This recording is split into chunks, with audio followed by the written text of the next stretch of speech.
ಇದೈತಿ ನೋಡ್ರಿ 4 ಕೆಜಿ ತನಕ ಒಂದು 4-5 ಕೆಜಿ ತನಕ ಅದ ನೋಡ್ರಿ ಇಲ್ಲಿ. 4-5 ಕೆಜಿ ತನಕ ಅದ. ಒಂದೇ ಕಾಯಿ ರೀ? ಒಂದು ಕಾಯಿ ರೀ. ಇದಕ್ಕೆ ಮಿನಿಮಮ್ ಅಂದ್ರೆ ಒಂದು 50 ಕಾಯಿ ಮ್ಯಾಗ ಅವ್ರಿ. ನಮ್ಮ ಟಾರ್ಗೆಟ್ ಮಳಿಗೆ ಸ್ವಲ್ಪ ಸೆಟ್ಟಿಂಗ್ನ ಎಲ್ಲಾರು ವರ್ಷ ಎಲ್ಲಾ ಗಿಡ ಇದ್ದಿದ್ದ ಕಾಯಿ ನೆಲಕ್ಕೆ ಹತ್ತಬೇಕು ಆ ತರ ಸಿಸ್ಟಮ್ ನಾ ಮಾಡಿವಿ. ಈಗ ಎಷ್ಟು ವರ್ಷ ಆಯ್ತು ನೀವು ಇದು ಪಪ್ಪಾಯ ಮಾಡ್ಲಿಕತ್ರಿ? ಒಂದು 10 ವರ್ಷ ಆಯ್ತು ರೀ. 10-12 ವರ್ಷ ಆಯ್ತು ರೀ. 12 ವರ್ಷ ಆಯ್ತು ರೀ. ಒಟ್ಟ ಇದೇ ಮಾಡ್ತೀವಿ. ಒಟ್ಟ ರೇಟ್ ಸಿಗ್ಬೇಕು ಇದಕ್ಕೆ. ರೇಟಿಂದೇ ಮೇನ್ ಇದಕ್ಕೆ. ಇದಕ್ಕೆ ಎಲ್ಲ ನೀವು ಇದು ಏನೇನು ಕೊಡ್ತೀರಿ ಇದಕ್ಕೆಲ್ಲ ರೀ? ಸ್ಪ್ರೇಗಳಾಗ್ಲಿ? ಸ್ಪ್ರೇ ಕಾಂಬಿ ಪಟ್ರಿ, ಆಮೇಲೆ ಮ್ಯಾಗ್ನೀಷಿಯಮ್, ಆಮೇಲೆ ಟ್ರಿಪ್ಸಿಗೆ ಯಾವ್ದ್ರಿ ಇಕೋಸೈಡ್, ಸ್ಪ್ರೈಡ್, ಆಮೇಲೆ ಸೈಜರ್, ಸಿಲ್ಕಾಪಾಟಿ, ಆಮೇಲೆ 52-34 ಸ್ಪ್ರೇ ಮಾಡಿವಿ. ಸ್ಪ್ರೇಗಳೆಲ್ಲ ಎಷ್ಟು ದಿನಕ್ಕೊಂದು ಮಾಡ್ತೀರಿ? 8-10 ದಿನಕ್ಕೊಂದು ಮಾಡ್ಲೇಬೇಕ್ರಿ. 8-10 ದಿನಕ್ಕೊಂದು ಮಾಡ್ಬೇಕು. ಬುದ್ಧಿ ರೋಗ ಇಂಥವೆಲ್ಲ ಅವೆಲ್ಲ ರೋಗ ನೋಡ್ಕೊಂಡು ಮಾಡ್ಬೇಕ್ರಿ. ಡಾಕ್ಟರ್ ಸಾಹೇಬ್ರ ಸಲಹೆ ಕೊಟ್ಟಿರ್ತ ಅದಕ್ಕೆ ಸ್ವಲ್ಪ ನಾವು ಗಮನ ಕೊಟ್ಟು ಮಾಡ್ಬೇಕು ಅಷ್ಟೇ. ಗಮನ ಕೊಟ್ಟು ಮಾಡ್ಬೇಕು. ಬರ್ದಾರ ಅವ್ರ ಕಡೆಗೆ ಅವರು ಒಂದು 10%ನ್ಯಾಗ ₹1 ಕಡೆಗೆ ಒಂದು 0.5% ಮಾಡ್ಬೇಕು. ಮಾಡ್ಲಾರ್ದೆ ಡಾಕ್ಟರ್ ಮ್ಯಾಗ ಅಂದ್ರೆ ತಪ್ಪದು. ಕೆಲವ್ರು ಏನ್ ಮಾಡ್ತಾರ, ತಾವು ಮಾಡೋದು ಸ್ವಲ್ಪ ಮಾಡಿರ್ತಾರ, ಅವೇ ಡಾಕ್ಟರ್ಪ್ಪ ಹಂಗಾಯ್ತ ಹಿಂಗಾಯ್ತ ಅಂತ ಇರ್ತಾರ. ಆದ್ರೆ ಅದು ತಪ್ಪು. ಎಷ್ಟು ದಿನ ಆಯ್ತು ಇವ್ರು ಬರ್ಲಕತ್ತೀರಿ? ನಾ ಪಪ್ಪಾಯಿ ಸ್ಟಾರ್ಟಿಂಗ್ ಇದ್ದ ಇವ್ರು ಯಾವ್ದಾರ ನಾ ಯಾರು ಬೇರೆ ಯಾರು ಬಂದೆ ಇದೇ ತರ ಬೆಳೆದು ರೇಟ್ ಬಿಡ್ರಿ. ಅದು ರೇಟ್ ನಮ್ ಕೈಗಲ್ಲ. ಮತ್ತೆ ಅವ್ರು ಬೆಳೆಯೋದ ಬೆಳೆಸ್ತಾರ. ರೇಟಿಂದ ನಮಗೆ ಬಿಟ್ಟಿದ್ದು ಅದು.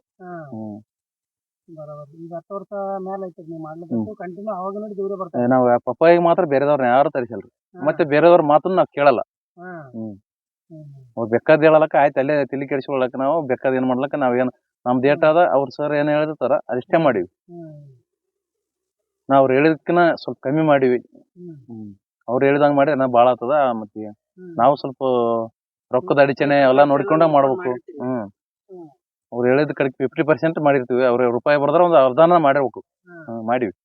ಅವ್ರು ಹೇಳಿದಂಗ ಮಾಡ್ರಿ ನಾ ಬಾಳ ಆತದ, ಸೆಟ್ಟಿಂಗ್ ಆಗ್ತದ. ಅದೇನ್ ರೊಕ್ಕ ಎಲ್ಲಿಗೆ ಹೋಗಲ್ಲ. ನಮ್ ಕೈ ಸ್ವಲ್ಪ ಸಾಗ್ಲಾರ್ದಕ್ಕ ಲೆಕ್ಕದ ನಾವು ಮಾಡಿವಿ. ಪಪ್ಪಾಯಿ ಬಿಟ್ಟು ಮತ್ತೆ ಬೇರೆ ಎಲ್ಲ ಏನೇನು ಬೆಳೆ ಮಾಡ್ತೀರಿ? ಬೇರೆ ಬೆಳೆ ಮಾಡಿದ್ರೆ ನನಗೆ ಸಕ್ಸಸ್ ಆಗಿಲ್ಲ. ಪಪ್ಪಾಯಿನೇ ಅದ ಹೆಸರನೇ ಪಪ್ಪಾನಂದ ಬಿದ್ದದ, ಅದನ್ನೇ ಮಾಡಕೈತಿ.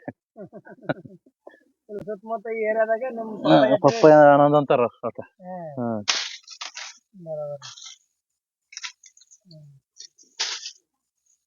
ಎಲ್ಲ ಡೆಲ್ಲಿ, ಹೈದ್ರಾಬಾದ್ ಹಿಂಗೆಲ್ಲ ದಿಲ್ಲಿ ಕಟಿಂಗ್ ಕೊಟ್ಟೆ ಖಾಲಿ ಮಾಡ್ಬೇಕು ಸರ್. ಇವ್ರು ಬಾಂಬೆ ಕಟಿಂಗ್ ದವ್ರು ಎಲ್ಲಾರ ಒಂದು ಬಂದ್ರ ತೆಗಿಯಲ್ರಿ. ಅವ್ರು ದಿಲ್ಲಿ ಕಟಿಂಗ್ ಸದ್ದ. ಅದಕ್ಕೆ ನಾವ್ ಏನ್ ಮಾಡ್ಬೇಕಂದ್ರ ಇನ್ನ ಮಾರಿ ತೋರ್ಸಕೈತಿವಿ. ಈಗ ಇವೆಲ್ಲ ದಿಲ್ಲಿ ಕಟಿಂಗ್ ಕೊಟ್ಟಾಗ ಅವ್ರು ಏನ್ ಮಾಡ್ತಾರ, ಒಂದೊಂದು ಕಟಿಂಗ್ ಇಲ್ಲಿ ತಂದು ತೆಗಿತಾರ. ಅವ್ರು ಡೆಲ್ಲಿ ಕಟಿಂಗ್ ಇದಿಷ್ಟೇ ಅಂದ್ರ ಒಂದು 30-40 ಟನ್ ತೆಗಿತಾರ ಒಂದ್ ಸಲಕ್ಕೆ ಇವ್ರು.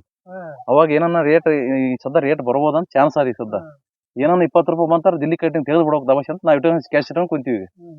ಈಗ ಗೊಬ್ಬರನು ಬಾಳ ಕಮ್ಮಿ ಕೊಟ್ಟಿವಿ. ಈಗ ಯಾಕೆ ಕಮ್ಮಿ ಕೊಟ್ಟಿವಿ ಅಂದ್ರ ದಿಲ್ಲಿ ಕಟಿಂಗ್ ಚಾಲು ಆಗ ಮುಂಜೆಸಿಂದ ದಬಾಶ್ ಗೊಬ್ಬರ ಕೊಟ್ಬಿಟ್ಟಂದ್ರ ಇವು ಎಲ್ಲಷ್ಟನ್ನು ಇದ್ರಂಗ್ ಸೈಜ್ ಆಗಿ ಬಂದ್ಬಿಡ್ತಾವ. ಈಗ ಇದೊಂದ್ಸಲ ಕಟಿಂಗ್ ತೆಗೆದ್ಬಿಟ್ಟಂದ್ರ ಈ ಗೊಬ್ಬರ ದಬಾಶ್ ಕೊಡ್ಬೇಕಂತ ಲೆಕ್ಕ ಇಟ್ಕೊಂಡ್ ಕುಂತೀವಿ.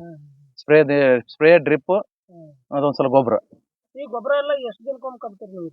ನಾವು ತಿಂಗಳ ಕಟ್ಟಿವ್ರಿ. ಆದ್ರೆ ಈ ಸಲ ಮಿಸ್ಸಿಂಗ್ ಅದ. ಸ್ವಲ್ಪ ಒಂದ್ ತಿಂಗಳ ಗ್ಯಾಪ್ ಮಾಡಿವಿ.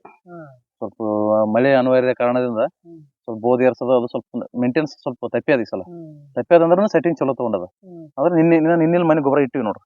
ಈ ಕಡೆ 250, ಆ ಕಡೆ 250 ಗ್ರಾಮ್ ಇಟ್ಟಿವಿ. ಈ ಸಲ ಯಾಕಂದ್ರೆ ತಿಂಗಳಿಗೊಮ್ಮೆ ಗೊಬ್ಬರ ಕಟ್ಟಬೇಕು. 3-4 ದಿನ ಡ್ರಿಪ್ನ್ಯಾಗ ಕೊಡಬೇಕು. ಅಂದ್ರೆ ಸೆಟ್ಟಿಂಗ್ ಬರ್ತೈತೆ, ಸೈಜ್ ಬರ್ತೈತೆ. ಮೇನ್ ಸೆಟ್ಟಿಂಗ್ ಇಲ್ಲಾರ ಏನು ಕೆಲಸ ಮಾಡಲ್ಲ. ಸುಮ್ನೆ ಒಂದು ಇಟ್ಟಿಟ್ ಕಾಯಿ ತಗೊಂಡ್ 2 ಕಾಯಿ ಮಾರ್ಕೆಟ್ ಆಗಲ್ಲ. ಇದು ಮಿನಿಮಮ್ ಸದ್ಯಕ್ಕೆ 5 kg ಅಂದ್ರೆ ಇದು 1.5 ಕ್ವಿಂಟಲ್ ಕಾಯಿ ಹಿಡಿಬೇಕು ಗಿಡ. ಇದು 5 kg ಬಂದ್ರೆ 1.5 ಕ್ವಿಂಟಲ್ ಇರ್ತದೆ. ಬರೀ ಇದು 1.5 kg 2 kg ಬಂತಪ್ಪ ಅಂದ್ರೆ 45 kg ಗಿಡ ಕ್ಲೋಸ್ ಆಗಿಬಿಡ್ತದೆ.